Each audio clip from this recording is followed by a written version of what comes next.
Hello, I'm a Canadian citizen who is now working legally in the Bay Area. So I thought it'd be a good idea to share my experience of how the entire process was from working in Canada and being a Canadian citizen to like legally moving to the US on a work visa, because I remember I was so perplexed when I was doing this process. So maybe this will be helpful for someone down the line. So I just arrived at the Bay Area 2 days ago.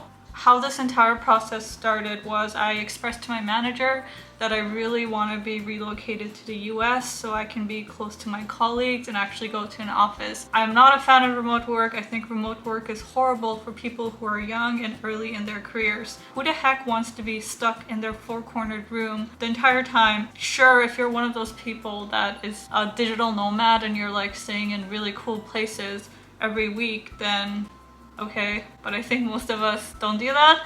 So I think remote work is quite depressing. Anyhow, not to go on a tangent, I expressed to my manager I really want to transfer. Normally my company doesn't support sponsorships of Canadian citizens to the US because we already have a Canadian entity, and you get paid like 30% less of your salary if you're in Canada. So like, why would you want to pay your employees more when you don't have to? I basically said this is like a deal breaker for me. I really need to move. So my manager was like amazing. He really advocated for me and he got the approvals from higher ups to support my transfer. Afterwards, I was connected to an internal mobility manager. He became my point of contact throughout the entire process. We also used this third-party tool to get connected with a lawyer and like basically do the application part. So if you're a Canadian citizen, to my understanding, you have two options for visas. One is a TN visa, which is what majority of people go with. The other one is an L1B, which is a specialized knowledge visa. That is the one I went with because of two benefits. I don't know if it's as expedited as the TN visa, but this is a really expedited visa. Like the entire process for me took probably a month, from like saying, connect me with a lawyer, I want to transfer to the US, to actually like getting my stamp on my passports. So quick. So when I got connected to the lawyer and we started using this third-party tool for this L1B visa, specialized knowledge, I got like a huge set of questions to fill out, right? You needed to really convey why you have specialized knowledge, right? And the lawyer that I had was not the best because they basically asked me to do like all of the freaking work for the packet, right? They asked me so many questions that were often just rephrases of other questions, and then they just literally copied and pasted and like barely reworded it into my packet. But I'll get back to the consequences of that later. So anyhow, I got this. I kind of procrastinated filling out all of the questionnaire info because like it was so daunting and so long. But eventually, like, I just reviewed my like performance packets and end of the year reviews, and I came up with things, right? So then I submitted it. I had to keep nagging the company people to like, hey, when can I expect the next steps? So they were very slow in the process. So if you're starting something like this off, don't wait for the people, the mobility people in the company or the lawyers to like reach out for you and be proactive. You really have to advocate for yourself and like reach out to them and like ask them about dates and stuff. So then I finally received my packet. It was, I'm not kidding, like this thick. So my actual like case for specialized knowledge was like 5 pages. But I think like a lot of it was just like establishing the company's legitimacy and how it connects to the entity in Canada. And it was 2 copies of the same thing. So it was this freaking thick. It was insane. I was so worried about how to like give this to the officers at the border crossing, because like if I saw that stack of paper, my first impression would be immediately negative. So after I received like the stack of paper, up to that point, like I had no idea of like whether I would actually move to the US. Like I felt like I didn't know until basically like I was at the border crossing, like I was actually transferring to the US. Like everything was so uncertain and like I wasn't communicated things well enough. Things were just happening like really like strangely and haphazardly, and like it was really hard to plan ahead. That's why I couldn't even like vacate my apartment or end my lease, because I just didn't know. And like this entire time, you also have this in the back of my mind that I could get rejected at the port of entry, and then you literally can't go. You have to go back to Canada if you get rejected at the port of entry. For TN visas and this L1B, so this means you already booked your flight, you already passed security, you already have your luggage packed, and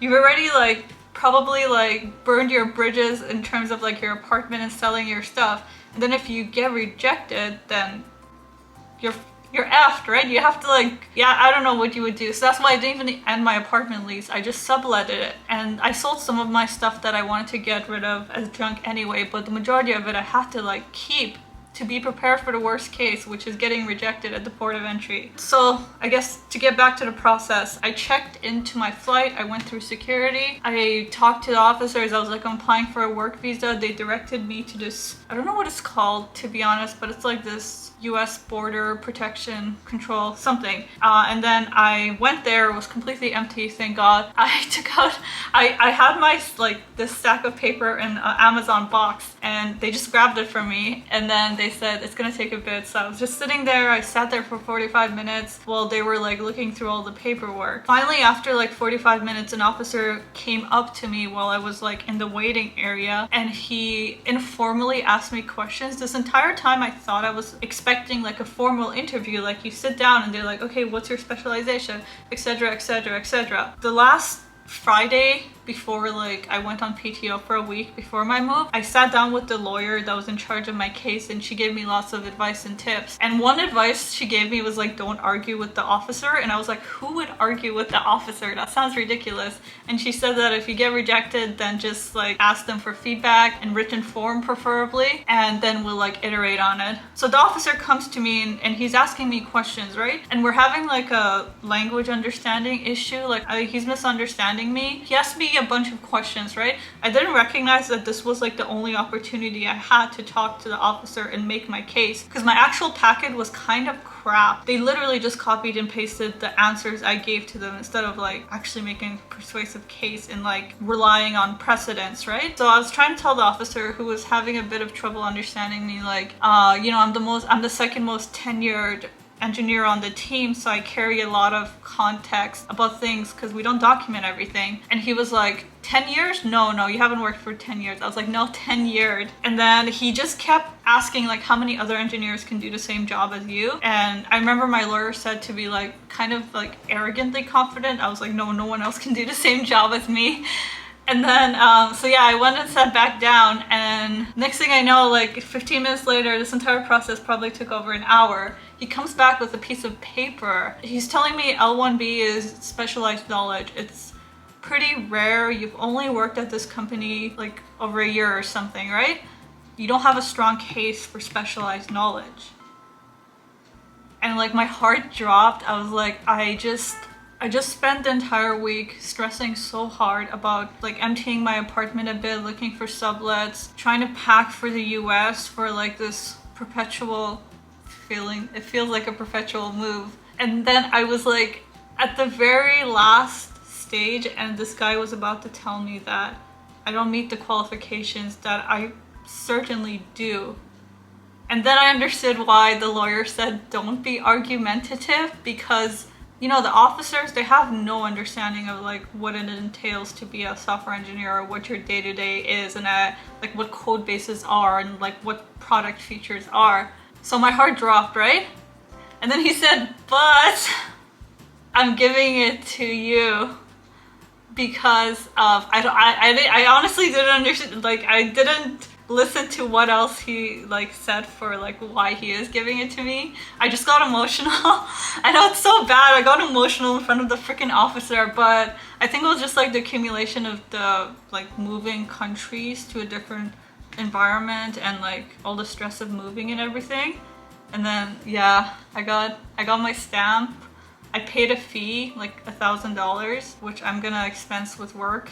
And then I was through the gates as a legal alien in the US. Another tip I forgot to mention for the visa interview is make sure you dress up nice. Like basically you're going for a job interview, and be very kind in your demeanor, manners. I feel like that was probably a contributing factor to why my visa was accepted. I dressed up really formally. I was kind and respectful. I wasn't on my phone. You're not even supposed to be on your phone in that area. But I think maybe the guy took some pity on me. He accepted the visa.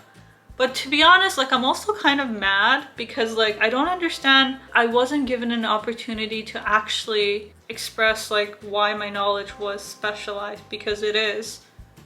And then I'm also mad at my lawyers for not making a stronger case for me. If you're a Canadian citizen and you can go to the US on a TN visa, like go on a TN, the L1B, depending on the officer, they might not believe your case for why your software engineering skills are specialized, because they just don't have enough like industry context. The argument my visa officer was using was like specialized knowledge means being somewhere for a long time. But obviously it doesn't, because the visa says a minimum of 1 year. You can become very specialized at a particular product, feature, code base, etc. in 1 year, and I was ready to argue this, but I didn't have to, so that's good. Is legal alien an oxymoron? But yeah, I'm in the US now, I'm in the Bay Area. I'm looking for permanent housing. Currently, I'm at this relative's place, which is a whole other story. Yeah, that's it. That's my life right now. New team, new land. Yeah, that's it. Everything else is the same.